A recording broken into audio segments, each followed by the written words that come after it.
still at Eastern Standard Time in Louisville. I don't think it changes until I get further south. What I want to talk about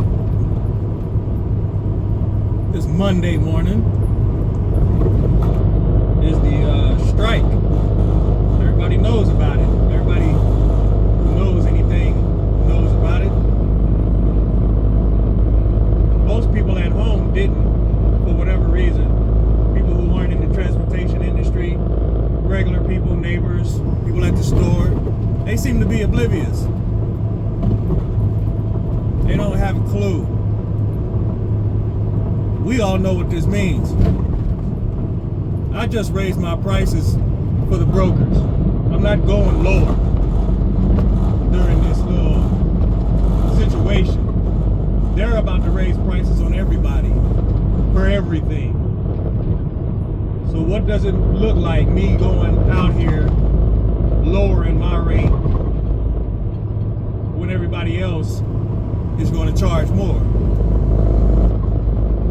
Now the supply just took a dump, and the demand is going to remain the same, if not get higher.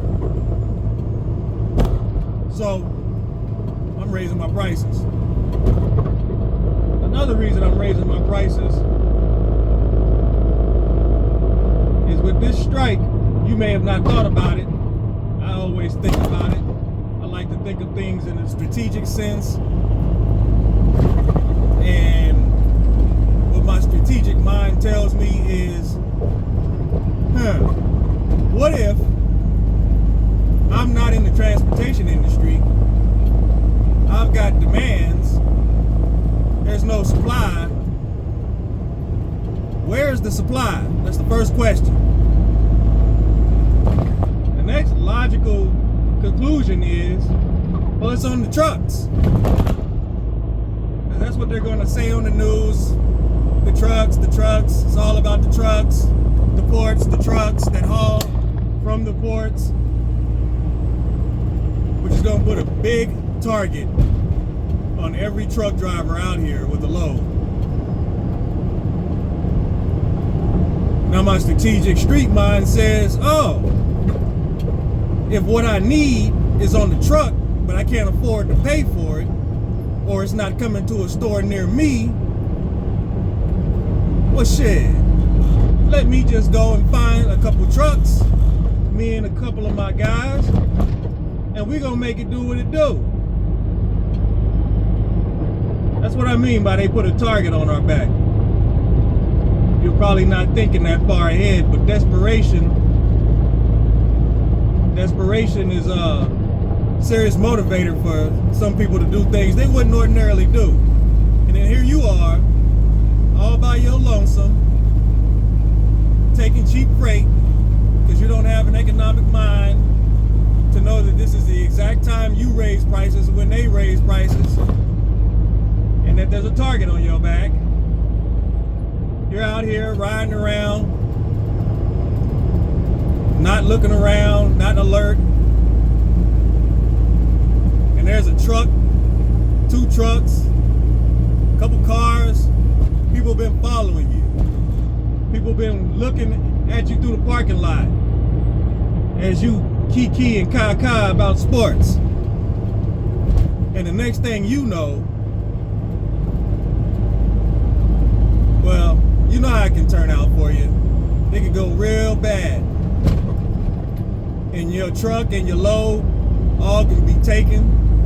And don't think that the GPS is gonna save you, or that there'll be some retribution from the authorities, because they've got trackers on there. And man, listen, I know how, and other people know how, and anybody with half a brain knows how to cut a couple wires, damage a couple transponders, and then your truck is invisible.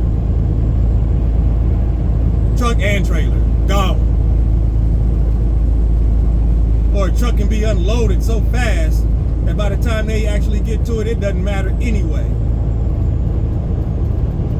I'm not saying that if this stuff happens to you, you need to pay with your life to protect goods that are insured and don't belong to you. But that may not matter anyway. My experience with robberies is that it's easier to get rid of the person in the first place so that they don't cause no fuss. They got nothing to, they didn't witness anything because they don't exist anymore. Can't tell anything, can't fight. So that's the target I'm talking about.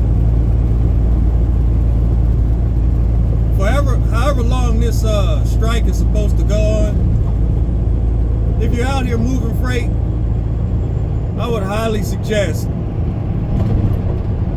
that you do it heavy. I don't mean heavy freight, I mean you need to be heavy.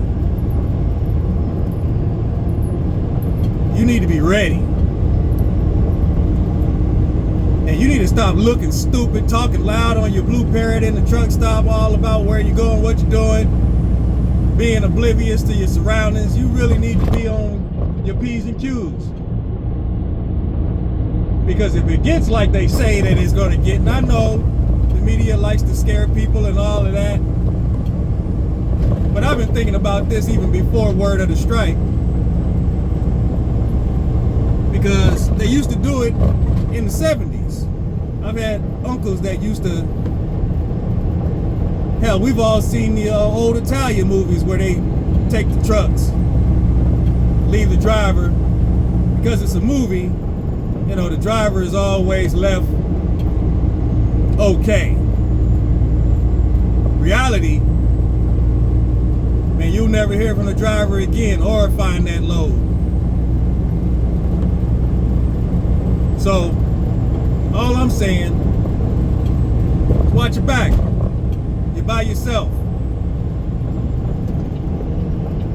Watch your back for your own sake and safety. Because the logical thing to do next, if it get bad enough, is to find where the supply is. And the supply is on 18 wheels, riding around, eating Doritos, listening to political talk on talk radio or whatever, 60, 80 pounds overweight, CPAP machine connected to your face, completely oblivious. That's where the supply is. Easy mark. Easy. And then half you guys drive automatic anyway. So you don't even need a person who has manual skills for moving a truck. All they have to know is release the brakes, turn on the lights, cut some wires, put it in drive, and go. And there's the truck. And there's probably even more complicated ways than that. You leave your trailer unattended. Gone. You go in and find out that your truck and trailer's gone because you left it running, as though the windows can't be busted. Look, the response time for all of the things that you think they'll respond to and catch somebody is a lot slower than what you actually believe. By the time you call, report, there's an officer coming out to check, man, somebody could be on the other side of the border by that time, 50 miles away or something like that. So, and if it were me, it'd be organized.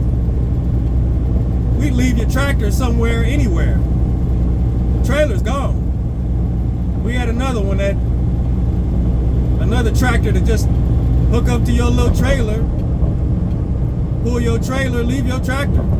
We don't need that anymore.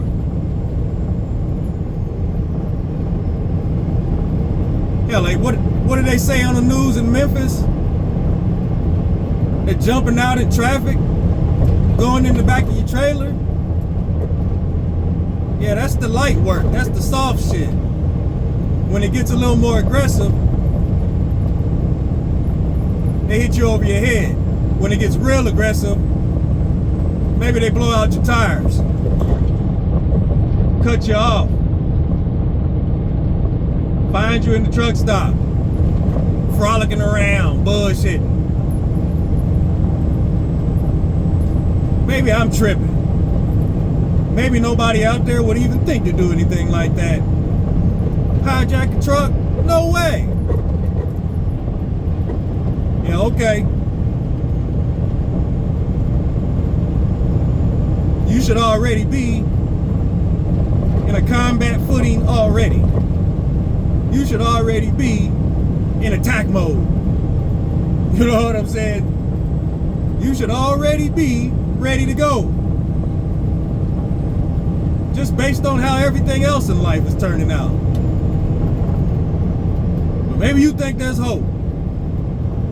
I do too. That doesn't negate the fact that I'm in a combat footing. I'm ready to go. A lot of y'all, and I'm watching you, because I'm watching everything these days. You're bouncing up out your truck at the fuel island, truck running, talking on your little blue parrot. You ain't looking around, and they're talking loud on your little blue parrot in the truck stop. Everybody can hear everything you're saying. You're just going throughout this trucking life like everywhere you go is home.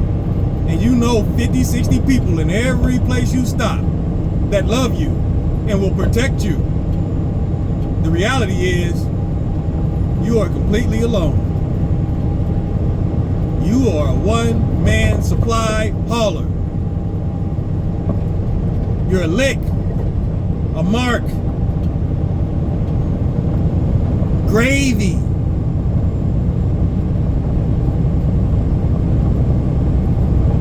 Unless, of course, you're ready and you stay ready. Some of you guys I see are ready. I can see it in your walk. I can see it in your eyes. But I don't see that all the time. Most of the time I see dizziness, straight dizziness. Buffoonery, cluelessness, anger because of the rates. Yeah, that's all fine and dandy, but now your life is on the line, so tighten up. And as I said in the beginning, I just raised my rates. I'll talk to you.